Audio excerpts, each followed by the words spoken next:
Hello and welcome to another bad movie review. Today I watched Haunted Mansion.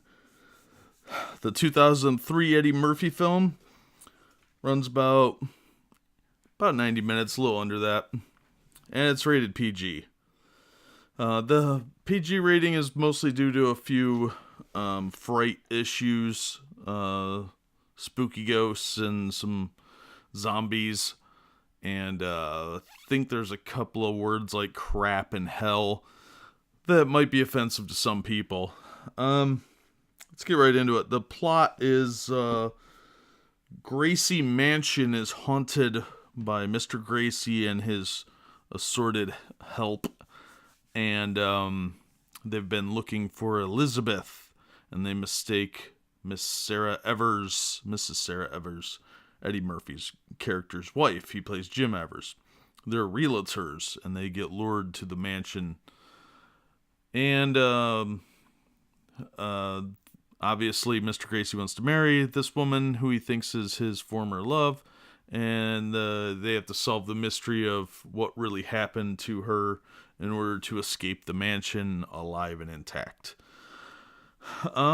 Overall, this is a pretty safe movie. It's rated PG, so there's not a lot of sharp scares. Real young kids might be freaked out by the zombies, but there's not a lot of purposeful frights. It does have one of my requirements for haunted movies, which is a secret passageway. And there's not a lot to say about this. The acting was good. Wallace Shawn, of course, was great. Eddie Murphy was great. This is, in my opinion, one of Eddie Murphy's better films. Terence Stamp was creepy as always. All around, the whole cast did a good job. So I was real happy with that. I was kind of surprised by some of the acting, actually. I expected it to be a little more over the top, but everybody played it serious and straight, and that came together really well. The special effects were pretty good. They're a little dated by today's standards, but this was 2003. And for the time, they were good. The ghosts were the bright, vibrant colors, probably so as not to scare the kids. And that kind of worked for the movie because it's supposed to be like the attraction that it's based off of at Disney. So, yeah, that kind of worked for me, actually. I thought it fit the theme of the movie. It's not supposed to be, it's more of a family-friendly movie. So it's not overly creepy. The zombies were probably the most disturbing thing because they actually looked skeletal and rotty, but the ghosts weren't.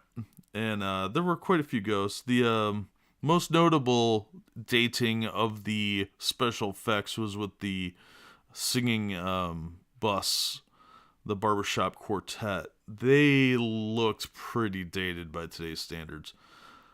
But for 2003, it was pretty good. Disney's pretty cutting edge most of the time, and I thought they did a good job on that. So, otherwise, yeah, this was a pretty straightforward ghost story.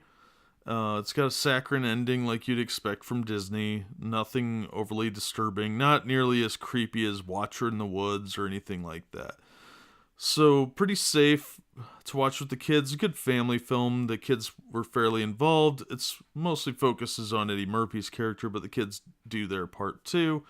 It was a fun little adventure film. There's not a lot to say beyond that. It's pretty straightforward. So, yeah, I recommend it. It was fun. If you got kids and you want to watch a sort of a horror movie that's safe for them, but not going to bore you to tears, this is probably a good one to go with. And if you really like the special effects in this one, you can see them again in the new 2016 Ghostbusters because it's very, very similar. But this was a better movie. So if you get a chance, check out Haunted Mansion. I thought it was a fun film, good for the whole family. And I recommend getting the widescreen version. It's a little easier on the eyes. Some of the transitions in full screen look like garbage, but they usually do. And like I said, the setting was good. The scenery was great. Special effects were good for the time. Slightly dated now, especially, like I said, with a few of the things. But overall, fun film for the whole family. So check it out. And in the meantime, we'll catch you next time on Bad Movie Review. Thanks for listening.